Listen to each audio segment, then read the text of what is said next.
Assalamualaikum warahmatullahi wabarakatuh teman-teman semua.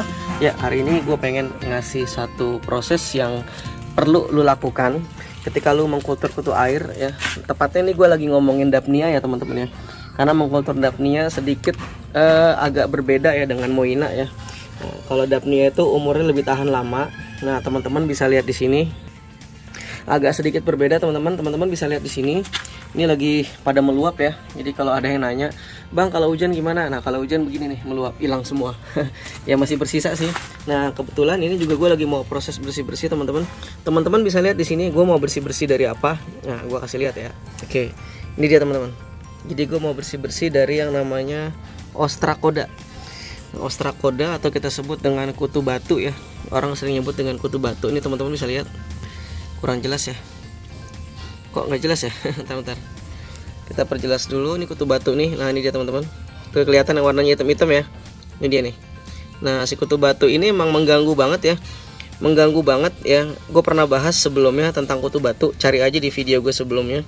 Gue pernah ngebahas satu video langsung tentang kutu batu ya. Jadi kalau udah ada kutu batu ya tinggal tunggu aja. Tinggal tunggu aja kultur kita akan bermasalah. Nah, ini teman-teman. Banyak banget nih. Ya, ini kayaknya gara-gara kanyut kena hujan jadi agak sedikit. Ada sebenarnya Daphnianya ini banyak. Nah, cuma kalau udah kayak gini teman-teman, ini kalau kita biarkan aja, kita nggak pantau-pantau, habis Daphnia kita nggak ada. Nah, dia akan kalah karena mereka akan berebutan ini ya teman-teman ya.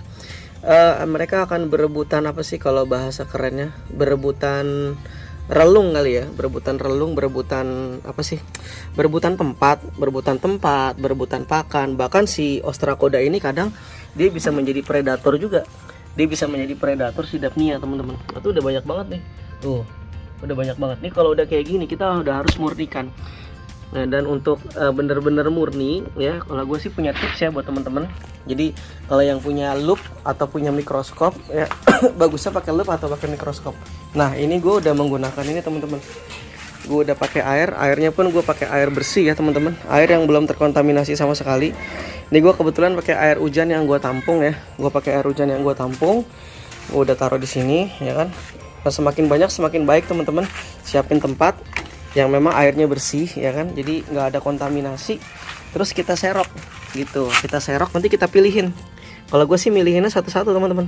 Jadi langsung kita ambil. Nanti kan ini kita ambil ya. Oke. Nah, ini kita ambil teman-teman. Ini kalau kita lihat teman-teman, ini bersih nih. Tapi belum tentu teman-teman, kita nggak tahu adakah telurnya si Ostracoda di sini, kita nggak tahu gitu. Makanya memang harus berkali-kali. Kalau gue caranya mungkin kalau pengen lebih tahan agak lama ya, jadi caranya ini harus bener-bener kita ambil. Bahkan kalau perlu pakai pinset, ambil pakai pinset satu-satu, 2 ekor pun nggak masalah gitu. Kita 2 ekor kita ambil. Atau kalau agak males ya pakai nyari-nyari pakai gituan tadi, teman-teman bisa dengan cara ini apa namanya, taruh aja dulu di sini, tunggu agak berkembang. Setelah setengah bulan atau sebulan ternyata tidak muncul Ostracoda di sini. Kalau kita lihat ternyata Ostracodanya nggak muncul. Nah, teman-teman bisa pindahkan ke media yang lebih luas lagi. Terus jadi semakin lama semakin besar. Gue biasanya beberapa kali. Dari sini kan misalnya setengah bulan nih, gue kasih makan setengah bulan. Jangan banyak-banyak ya kasih makannya ya. Kasih makan setengah bulan misalnya. Terus ternyata nggak ada Ostracoda tumbuh.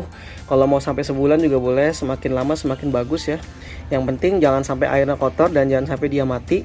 Pindahkan ke yang lebih besar teman-teman. Nah, pindahkan ke yang lebih besar. Udah selesai. Jadi kalau teman-teman pengen menyelamatkan, jangan lupa tetap kita harus punya kayak gini ya. Jangan sampai kita nggak pernah memurnikan lagi. Ini kalau udah kayak gini udah kudu dibuang nih. Kudu dipanen total, kasih ikan-ikan kita ya kan. Terus kita ambil yang murni seperti ini. Kalau bisa jangan satu teman-teman. Takutnya kita kelupaan atau kesalahan ya. Ada error sedikit, kita kebanyakan kasih pakan mati. Daphnia tuh mudah banget teman-teman. Daphnia itu sangat mudah. Untuk mengkultur Daphnia tuh insya Allah ya sangat mudah beneran. Mudah banget. Yang penting jangan kebanyakan pakan gitu. Kalau ragu kasih makan 3 hari sekali juga bisa teman-teman. Daphnia kita kasih makan 3 hari 4 hari sekali lebih baik dibandingkan teman-teman kasih sehari 2 kali tapi mati gitu. Karena mudah banget Daphnia itu, dia bisa tahan lama gitu, dia bisa tahan lebih lama gitu. Kira-kira teman-teman ya tips dari saya kalau mengkultur Daphnia, kutu air ukuran besar ya.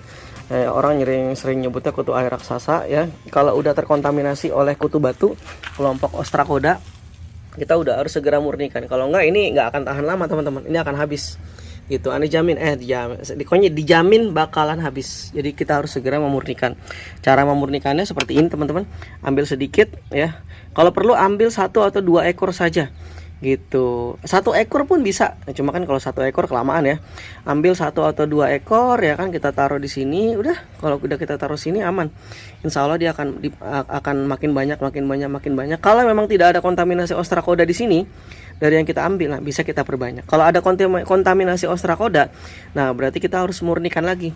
Dari sini kita pindahin lagi, kita buang ostracodanya, atau kita ambil beberapa ekor dari yang ada di sini, kita pindahin lagi. Terus emang harus sabar teman-teman. Kalau udah jelas murni tidak ada ostracoda sama sekali di sini ya, nah baru aman gitu, bisa kita perbanyak ulang. Oke gitu teman-teman, tips dari saya itu yang harus dilakukan ketika kita mengkultur kutu air, memang wajib dilakukan, dan itu pasti terjadi kontaminasi teman-teman. Saya jamin sebersih apapun ostracoda pasti muncul, nggak mungkin nggak muncul. Emang ada masanya untuk diperbarui semua. Biasanya rata-rata kalau kultur kayak gini saya jarang ngelihat bersih gitu, apalagi kalau kita outdoor seperti ini ya.